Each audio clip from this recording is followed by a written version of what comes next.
किसी ने बड़े काम की बात कही है, ईश्वर का भक्त होने का मतलब ये नहीं है कि तुम गिरोगे नहीं। इसका मतलब ये है कि जब भी तुम गिरोगे वो तुम्हें संभाल लेंगे।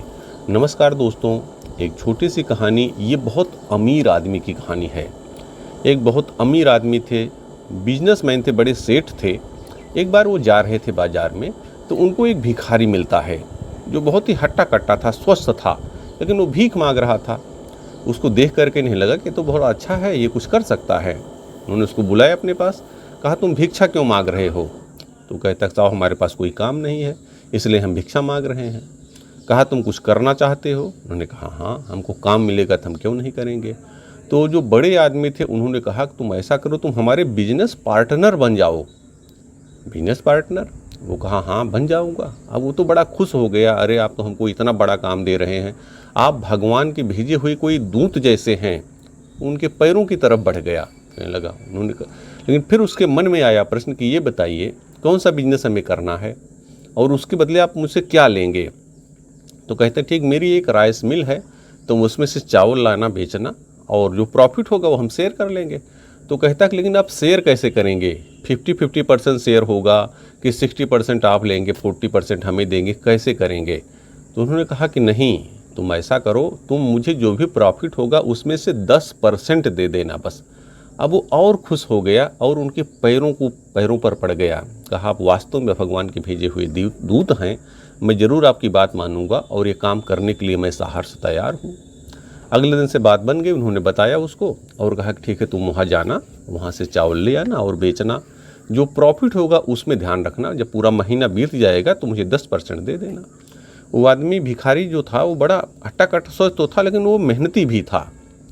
अब वो मेहनत के साथ वो काम करने लगा, जाता ले आता सामान, चावल लाता और उसको बेचता। उसको फ़ायदा होने लगा और धीरे धीरे अच्छा फ़ायदा, उसको अच्छा मुनाफा हुआ। जब महीना बीत गया तो अब समय आ गया कि वो जो भी फ़ायदा हुआ है, जो मुनाफा हुआ, उसमें से शेयर दिया जाए। अब सेठ जी आ गए, उन्होंने कहा भाई मुनाफा जो हुआ है अब उसको लाओ, मेरा शेयर 10% दे दो। अब वो जो आदमी था, जो भिखारी था, जो आज अच्छा मुनाफा कमा लिया था, अब उसका दिमाग थोड़ा सा फिरा, उसके दिमाग में सातिर आइडिया आया और बेईमानी की भावना आ गई। उसने कहा कि इस महीने बड़ा नुकसान हो गया, फ़ायदा हो नहीं पाया कोई, अगले महीने हम लोग कर लेंगे। फिर वो कहे नहीं, मुझे पता है कि तुम्हें फ़ायदा तो हुआ है, क्योंकि वो सेठ थे, उनको तो मालूम था कि उन्हें के यहाँ सामान कितना ला रहा है। अगर वो सामान ला रहा, बेच नहीं रहा है या बिक नहीं रहा है तो सामान उठाएगा क्यों, कहाँ सामान भेजेगा? उनको पता। उन्होंने कहा नहीं, मुझे मालूम है तुम्हें फ़ायदा हुआ है, लेकिन अब तुम आनाकानी कर रहे हो, मेरा फ़ायदा मुझे, मेरा शेयर मुझे देना नहीं चाहते हो, उससे इनकार कर रहे हो। अब वो जो आदमी था, जो भिखारी आज तो अच्छे मुनाफे कमा लिया था, उसने कहा कि आपने किया ही क्या है जो मैं आपको 10% दूँ? चल, उसको फ़ायदा अच्छा हुआ था, तब 10% मनी ज़्यादा हो गई थी, उसको कुल मिला करके 2 लाख के फ़ायदे हुए। अब 10% माने उसको 20,000 रुपये देने थे। अब उसको लगता था मैं इसे क्यों दूँ, पूरी मेहनत तो हमने की है। अब इसमें उनका अपमान करते हुए जो सेठ थे, जिन्होंने उनको मौका दिया था, उनका अपमान करते हुए बोला कि आपने किया ही क्या है, आपने तो मुझे मौका ही दिया, पूरी मेहनत मैंने की, पसीना हमने बहाया और आप ये मांग रहे हो। जो सेठ थे उनको बुरा लगा, उन्होंने कहा अच्छा ठीक है। अब वो चले तो गए वहाँ से वापस, लेकिन वो कहे कि तुम अच्छा नहीं कर रहे हो। अब उन्होंने उसको सामान देना बंद कर दिया। और वो चूँकि सेठ बहुत अच्छे थे, सबकी मदद करते रहे थे, उनकी साख थी मार्केट में। अब वो जब दूसरी जगह जा कर के कोशिश किया तो दूसरे लोगों ने पूछा, पहले भाई आप तो वहाँ से लेते थे, क्या हुआ? अब वो क्या बताए वहाँ पर। धीरे धीरे ये बात फैल गई और उसको जो दूसरे लोग थे वो पहले उसे पैसा मांगते, तब वो देते। धीरे धीरे उसकी जो बिक्री थी वो कम होने लगी और उसका जो मुनाफा था वो भी बहुत कम हो गया। अब एक दिन वो बैठ करके सोचने लगा, जब उसका मुनाफा एकदम कम हो गया, फिर वो अपनी पुरानी स्थिति में जाने लगा, तो वो फिर उन सेठ के पास गया और उनके पैरों पर पड़ा और जो उनका मुनाफा था वो उससे ज़्यादा, उनको कहाँ 10% था, उसने 20% दिया कि माफ़ कीजिए, मुझे गलती हो गई है, अब मैं आगे से ऐसा नहीं करूँगा। और सेठ जी जो थे, चूँकि वो बहुत ईमानदार थे, नेक दिल थे, दयालु भी थे, उन्होंने उसकी गलती को माफ़ किया और उन्होंने उसको सबक भी दिया कि देखो तुम्हें जो मौका मिला है, तुम ईमानदारी से करो, पैसा वही फलित होगा। और कुछ आपने वादा किया है तो ये ध्यान रखना, बिजनेस में बात का, कमिटमेंट का बहुत महत्व होता है। अगर आप उस पर खरे नहीं उतरोगे तो आपका बिजनेस भी नहीं चलेगा।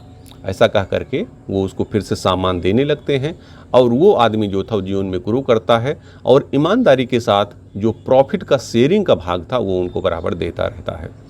दोस्तों, ये कहानी सेठ की और भिखारी की तो है ही, लेकिन इसके साथ ही हमारी और आपकी भी है। सबसे बड़े जो सेठ हैं वो ऊपर वाले हैं, उन्होंने हमें मौका दे रखा है, बहुत सारी हमारे लिए चीज़ें उन्होंने दे रखी हैं। तो थोड़ा सा हमारा भी काम है कि हम अगर उनको भी याद करें जिन्होंने हमें अच्छे अवसर दे रखे हैं। हम अपने कार्यों के चक्कर में और तमाम कामों को निपटाने के चक्कर में उनको भूल जाते हैं। तो कम से कम जो भी प्रॉफिट का शेयर है, जो भी हमारे पास पैसा आ रहा है, अगर हम उसका 10% भी शेयर करना शुरू कर दें, दूसरों के लिए लगाना शुरू कर दें, 10% तो क्या 5% भी अपनी इनकम का डोनेट करना शुरू कर दें, तो याद रखिए आपकी लाइफ बदलना शुरू हो जाएगी। आपको जीवन में परिवर्तन दिखाई पड़ने लगेंगे, आपका मन खुश होने लगेगा, आपकी जो आप मुसीबतें वो धीरे धीरे कम होने लगेंगी। करके देखिए, 2-4 महीने ये करके देखिए। जो भी आपकी इनकम है, जो भी आपका प्रॉफिट इनकम है, उसमें से आप 5% ही खर्च कीजिए, किसी की मदद कीजिए और 10% समय भगवान के लिए भी निकालिए। 24 घंटे में 10% नहीं, 5% समय निकालिए भगवान के लिए, आपकी लाइफ अच्छी होने लगेगी। तो भगवान ने ये सब गुण आपको दे रखे हैं, तो जो भी चीज़ें भगवान ने आपको दी हुई है, उन सभी चीज़ों के प्रति कृतज्ञता का भाव अपनाइए और अपने जीवन को बेहतर से बेहतरीन बनाइए। याद रखिए, ऊपर वाले न भूलते हैं न भूल करते हैं, वह आपके प्रत्येक कर्म का फल अवश्य देते हैं। बहुत बहुत धन्यवाद।